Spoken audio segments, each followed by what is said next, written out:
Hello guys, this is Brian here with another video. The last video I did is about how Blue Cross Blue Shield hides money from being a tax-exempt non-for-profit company now and making donations to charity. Now I'm doing Prime Therapeutics, who is Blue Cross Blue Shield's mail-order pharmacy pharmacy benefit manager. And I get these email surveys once in a while and ask stupid questions like, oh, how do you like our service? Was there the processing time for your prescription, was it good, bad, poor? The stupid questions like that. At the end of the survey asks, we would like to make a donation to charity. Well, I got a problem with that too.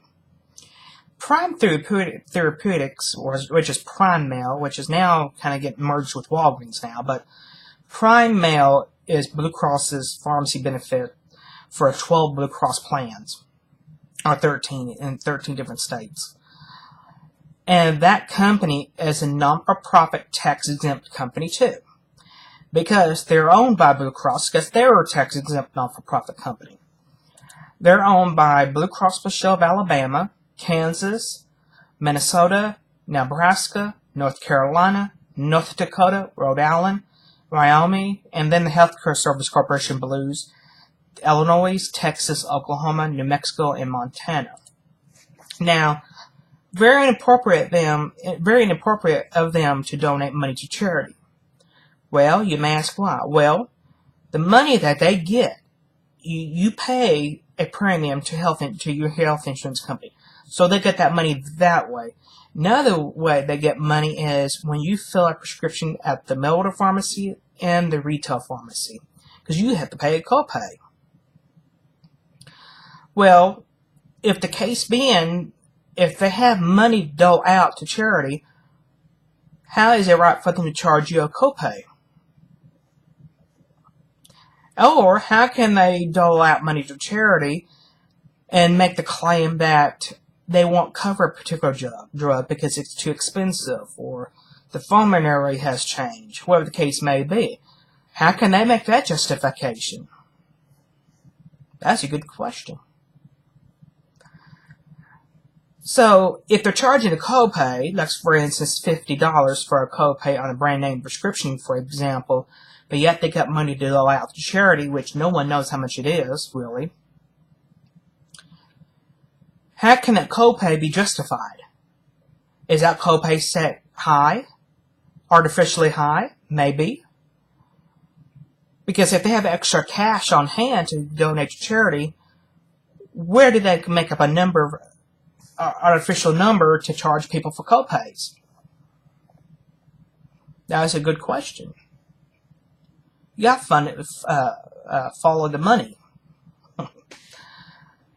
Like for instance, one of my medication, they won't cover for they stopped covering it this year. Last year it was covered, but they stopped it, and probably cost them maybe $500. Well, if they're going to be donating money to charity, how can they justify a medication not being covered in reality?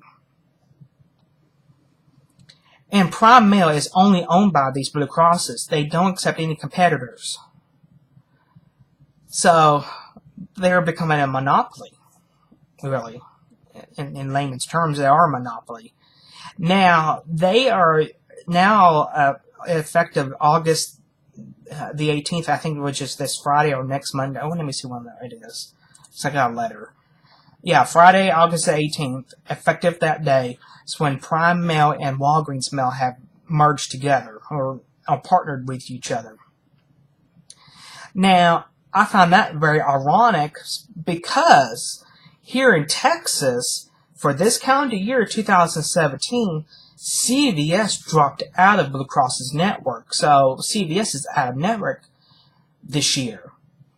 Well, since Prime Mail and Walgreens merged together, or whatever you want to call it, a partnership, I found out how they eliminated their competition. And I bet you $5 that Walgreens has something in their contract say, hey, you want to partner with us, we want you to eliminate our competition, our direct competitor, which is CVS.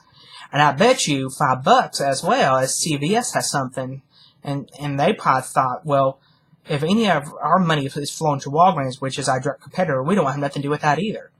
So how is that becoming? That is becoming a big, giant monopoly. And they don't contract with Rite Aid either. Now, I don't know. I don't think we have any Rite Aids here in North Texas. Maybe one or two. But I also went on the website and searched for Rite Aid, and they're not in network either. So basically, if you don't want your prescriptions filled by Walgreens, you can go to a grocery store pharmacy like Walmart, Kroger, or Tom Thumb, or Albertsons, which Albertsons and Tom Thumb is the same thing now. But I just find that ironic that Prime and Walgreens is getting cahoots with each other, but yet they eliminated their direct competitor, which is CVS, because CVS is not in network, effective this year. So like I said, I think they have something in the contract to do that, and I do believe that some regulators need to look into that, becoming a big monopoly like that. And really, I don't understand why they're merging with Walgreens mail order service. I don't know what the purpose of it is. The letter wasn't really clear. I called them and asked them that because I had to call them about my medication anyway. And they claim that's going to lower cost. They claim that they can negotiate drug prices better, which I think that's all bull BS. Because these are big giant companies to begin with. They can negotiate prices on their own. But do you think your copay is going to go lower? No. I don't believe that one damn bit next year. But like I said, how can these companies charge you, Prime Mail, because when you go to a retail pharmacy, you have to pay a copay anyway. And that copay goes back to the pharmacy benefit manager, and it goes back to Blue Cross, wherever, what have you.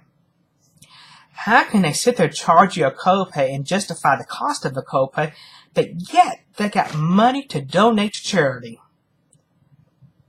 Very, very wrong, in my view. Very unethical. I don't think they should be allowed to donate money. Because you have to pay a copay by force. You have to. There's no way around getting it, especially a brand name medication. Maybe a generic can cost, you probably can pay cash. Oh, by the way, CVS or Walgreens is being sued. I don't know if it was the Attorney General from California or is it like a class action lawsuit. I forgot who's actually suing them too. But they're claiming that people who have people used your insurance for copay, prescriptions, that sometimes the cash price is cheaper than the copay, and the pharmacy never tell them that. So therefore, the pharmacy's pocketing that extra money. And that's kind of deceptive billing practices too on their part.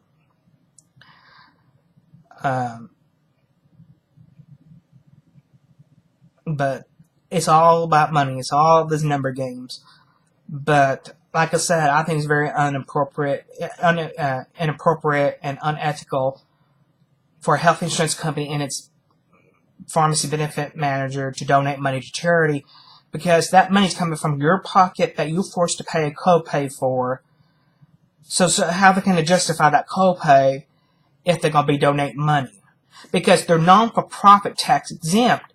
So if they're non-for-profit, where are they getting all this money from then? Because they're not supposed to be operating as a for-profit. They're supposed to be operating as a non-for-profit. So therefore, they should not be stockpiling money. So that's why I believe that federal and state regulators need to look into this and yank their tax-exempt status away from these companies. It's just, they keep claiming, well, we're offering as a non-for-profit, but we got stockpiles of cash to donate. No, that don't sound right. And also, how can they justify of a particular drug not being covered, but yet they're going to donate money to charity? How wrong is that? How bad does that sound? Oh, we're not going to cover your drug, but we're going to donate money at the back door to charity.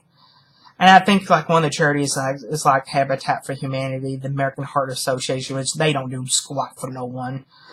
The Diabetic Association, or the Diabetes Association, some people like that. But the money should stay in the system and benefits its own members. So therefore, the members are paying artificially high prices for copays and things like that because they're donating money to charity. See how wrong that sounds? But it just really, that's how I think.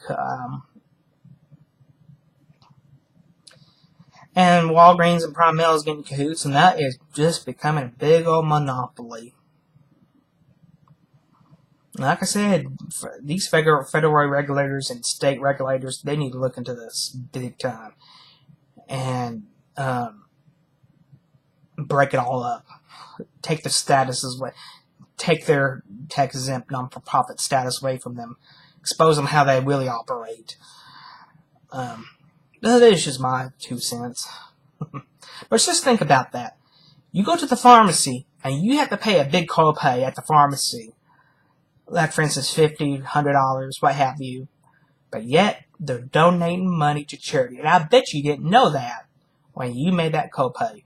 And I bet you didn't know that because it's not telling you that in the policy books. I bet you didn't know that. Talk to y'all later. Post below if you have any questions or comments.